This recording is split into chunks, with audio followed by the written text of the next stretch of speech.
Welcome to Hargrave High Performance here at Pulsate Centre. So today we're going to go over our first initial workout series that you can do at home with minimal equipment. So we picked these exercises because they're full compound, so meaning all your muscles through the body are getting used. Very important when we're picking exercises to do with minimal equipment, we try and get our best bang for our buck. So we don't have to split the muscle group so much.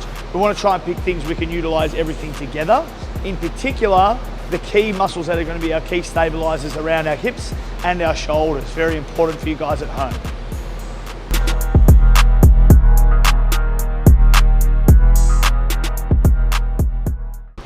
So we've got 6 exercises we're going to work through today. All the exercises will be paired. So when we superset things, it means we'll do a set of one exercise, but then without having a rest, we'll do another set of a next exercise. Then we'll have our little bit of a rest period in between. I'll explain to you the rep ranges, and they'll also be within the information below. So first exercises we're going to look at is a goblet squat.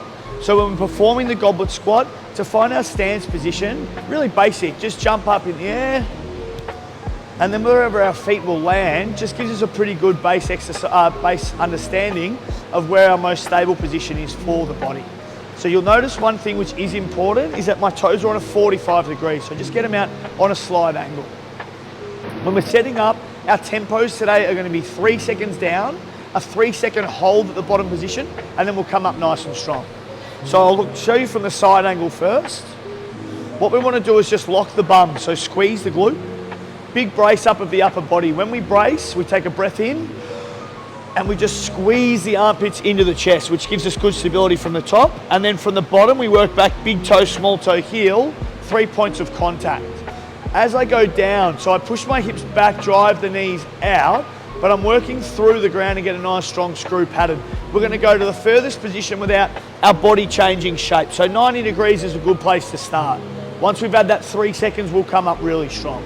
So we're strong, hips, brace, feel the feet, screw, screw. When we get to that 90 degrees, stay there. Make sure the body again is tight. We're really screwed out strong. Then we'll push up really strong, squeeze the bum. Squeezing, bracing, and then screwing down. Obviously, if you have load or anything you can use at home to overload this, and you're comfortable with the exercise, work into making it so at least you sort of think in terms of exercise intensity or difficulty, we should maybe only have 1 or 2 reps left in the tank. So if you're watching me from the front side, the thing that we'll focus on is to make sure that the knees are out, tracking the toes. That'll allow us to get a nice, strong, stable position, and that the bum and the belly are going to work. We'll be supersetting this exercise with what's called a yoga push-up. So the yoga push-up, when we set up, is a normal push-up position. So just go hands shoulder width, and the feet can be as wide or as narrow as we need to. Wider makes it easier. Narrow makes it harder. If we're on the knees, that's even easier again.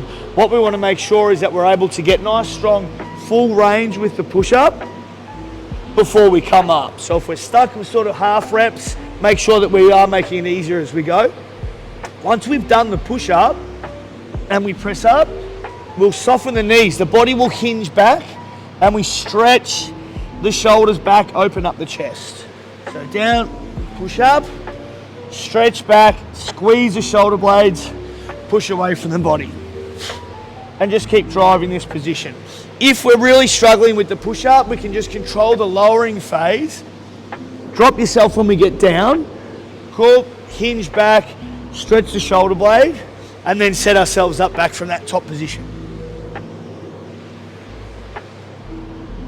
Again, the key thing is that we're getting the 2 components in. We're getting a really strong upper body position in with the core and then the shoulders, but then we're also opening up the shoulders. Something that's very important, not for you guys just at home, but in terms of athleticism, this allows us to move the arms freely and get really good range above the head.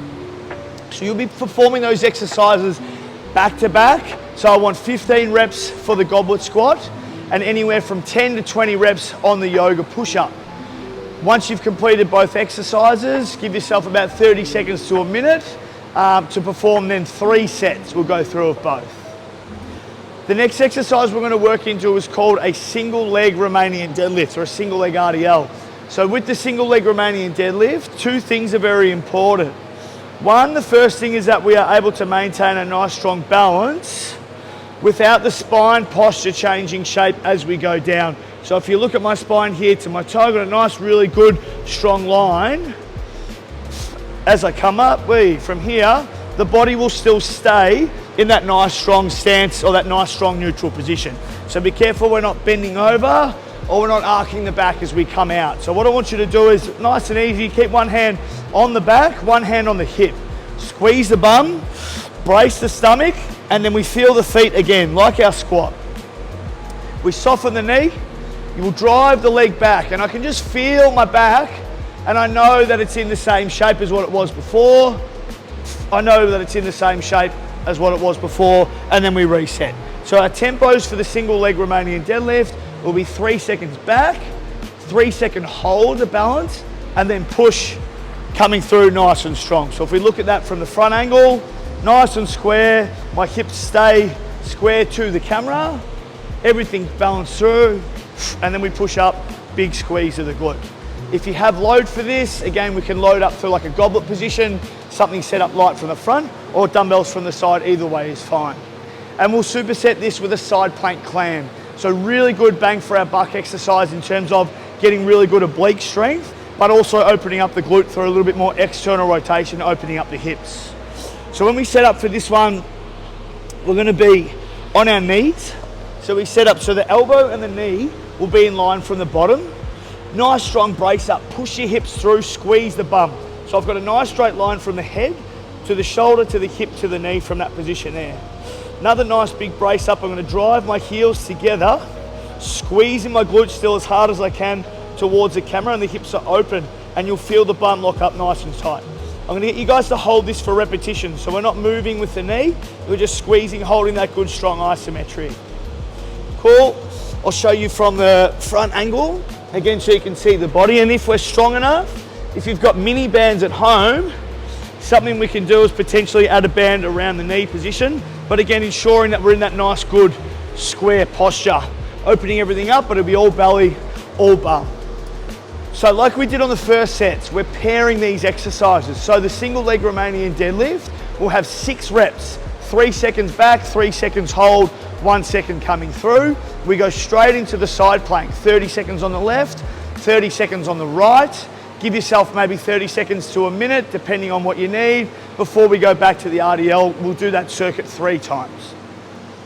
And to finish off, the last thing we'll work into is our single leg squat or our split squat, and we're going to superset this with a leg lower.